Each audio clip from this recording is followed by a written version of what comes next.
Bonjour, bienvenue dans cette vidéo. ChatGPT, je pense que vous en avez tous entendu parler. On parle que de ça depuis un mois dans le monde de la tech. Comme tout outil, comme toute nouvelle technologie, il faut, la tester, c'est ce qu'on a fait, et puis surtout voir comment concrètement elle peut nous aider et nous faciliter la vie au quotidien. Alors la vie au quotidien, on passe beaucoup de temps dans l'entreprise à bosser, mais il y a aussi le temps à la maison. Heureusement, donc c'est ce qu'on va voir dans cette vidéo. Je vous ai isolé concrètement 4 cas d'usage dans votre marketing. On est sur le sujet du marketing digital qui vont pouvoir vous aider et vous faciliter la vie. Et puis j'ai un petit bonus pour un exemple au quotidien. Moi, je l'utilise énormément au quotidien depuis quelques semaines maintenant et j'avoue, on gagne beaucoup de temps. Commence tout de suite avec premier exemple. Vous êtes présent sur les réseaux sociaux. On va commencer par LinkedIn, réseau social professionnel. Vous savez pas quoi raconter, ou vous avez une idée d'un poste, mais vous ne savez pas le rédiger ou pas le temps. Voilà, ce qui est mon cas par exemple, manque de temps. Ben, vous demandez à ChatGPT de le faire pour vous. Exemple ici, rédige-moi un post pour mon profil LinkedIn sur la peur de l'échec. Bim, il vous rédige le post en quelques secondes. La peur de l'échec est un sentiment, blablabla. Je vais pas le lire à votre place, mais là, concrètement, si vous avez des idées, ben, demandez à ChatGPT d'écrire pour vous. Ça vous permettra d'intensifier votre présence sur notamment les réseaux sociaux. Deuxième cas d'usage, ben, on ne sait pas quoi raconter. Et donc, on va demander à ChatGPT de vous donner des idées pour soit animer vos réseaux sociaux ou animer votre blog.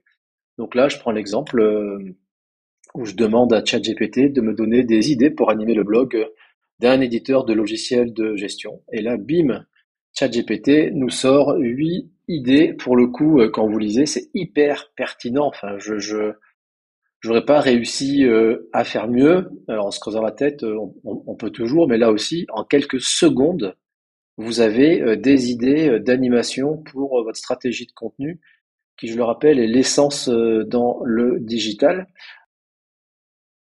Troisième cas d'usage, bah, une fois que vous avez vos idées, bah, vous allez lui demander de rédiger pour vous un article de blog. Voilà, donc là, je lui ai demandé, bah, tiens, rédige-moi un court article pour comment développer les ventes en ligne de mon site e-commerce. Et ben bim, derrière, il vous sort le court article. Donc ça, dans des stratégies de blogging, ça vous permet d'intensifier la production de contenu et de pouvoir derrière alimenter régulièrement votre site internet, hein, qui est le talon d'Achille de beaucoup de sites web, hein. Beaucoup de clients qui disent, mais mon site il est mal référencé. Ben oui, forcément, s'il n'y a pas de contenu dessus, s'il n'y a pas des mises à jour fréquentes, ben on aura du mal à avoir un site bien référencé. Autre façon de pouvoir utiliser ChatGPT, c'est de lui donner un bout de contenu et lui, il va élargir votre contenu. Donc pareil, vous souhaitez pouvoir produire plus de contenu pour votre site web, vos réseaux sociaux, bah, à partir d'un contenu existant, il va pouvoir élargir ce contenu. Donc là, j'ai pris un exemple. Je suis allé chercher une citation sur Internet et je lui ai demandé de me rédiger un post à partir de la citation concernée.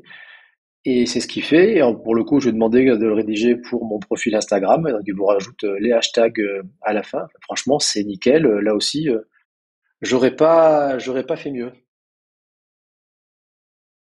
Dernier cas d'usage dans cette vidéo, on sort du champ professionnel. Bah tiens, je lui demande de m'écrire un courrier de réclamation pour résilier mon abonnement Canal+. Voilà. Donc vous lui posez la question, enfin, vous lui faites la demande, et puis derrière il vous rédige le courrier. Alors ce qui est marrant, c'est que il est hyper consensuel.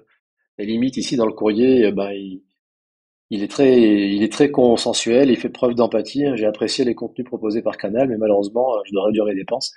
Donc en plus, il se justifie. Donc c'est assez incroyable. Et donc là aussi, bah, vous pouvez l'utiliser bien évidemment à titre personnel pour vous faire rédiger des courriers. Il y a plein de cas d'usage, mais là je voulais aller tout de suite me focaliser sur des exemples très concrets que vous pouvez commencer à utiliser dès à présent. Voilà, à bientôt. Merci.